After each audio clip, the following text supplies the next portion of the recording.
Okay, how about some late breaking news for once? Apparently there was supposed to be this, I guess, air show. Like it says, Canada's Snowbirds fly over BC this weekend. Jet Squadron completing cross-country salute to Canadians fighting COVID-19. So I guess it's supposed to be a good thing. Basically fly around there, get people's, I guess, spirits up. But apparently just now it crashed, it says. That's nuts. So there was a video posted of it, and it says here, a Canadian Forces Snowbirds aircraft has crashed in the vicinity of Kamloops BC. Our priority at this time is determining the status of our personnel and supporting the emergency personnel. When appropriate, more information will be made available. And the video that people captured, man, it kind of showed everything. At first they're just watching it like, wow, it looks cool. It does like a loop. People just assume that's part of the show. Next thing you know, it just takes a dive, and you can kind of see in the background, it looks like the pilot actually ejected from the plane. And you can hear the commentary too, like from some of the people in the background, like, show off. Like, again, they thought it was part of the show.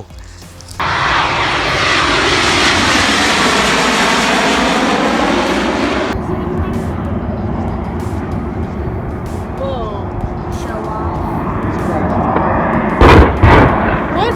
He just crashed. Oh my god. But apparently it did crash into a residential area. You can see like all the flames and stuff there. It says one person's in the hospital. Man, talk about aviation disasters, huh? And the other thing I read, this one here, it says US successfully launches unmanned reusable drone for space experiments. The US Air Force on Sunday successfully launched its high-tech drone X-37B, placing the reusable vehicle into orbit for its sixth secretive mission in space. The drone, which resembles a smaller version of the manned space shuttles retired by the US space program in 2011, was launched from Cape Canaveral in Florida, the Air Force said. Secret mission, huh? Yeah, and it says it's basically going to, I guess, orbit remotely, conducting a series of experiments for months.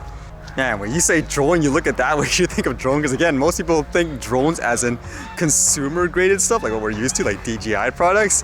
Yet it makes you wonder how much more sophisticated these things are, like government related.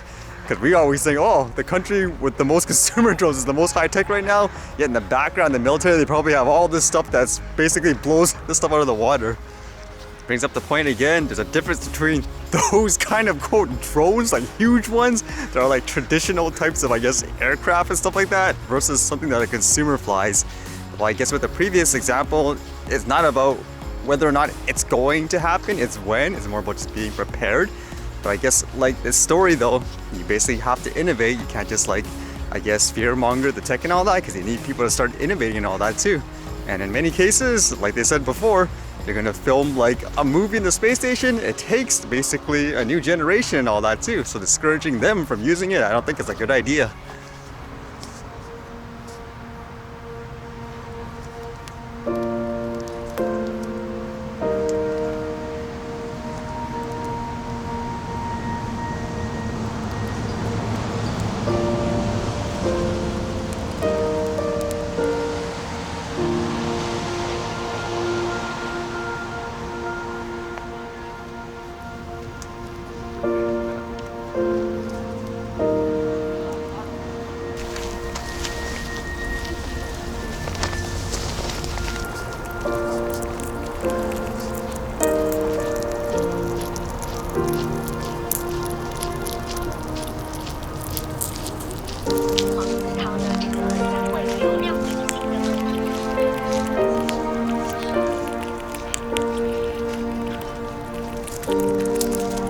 It almost looks like there's a baby coming out of that one.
Alright, see you guys later.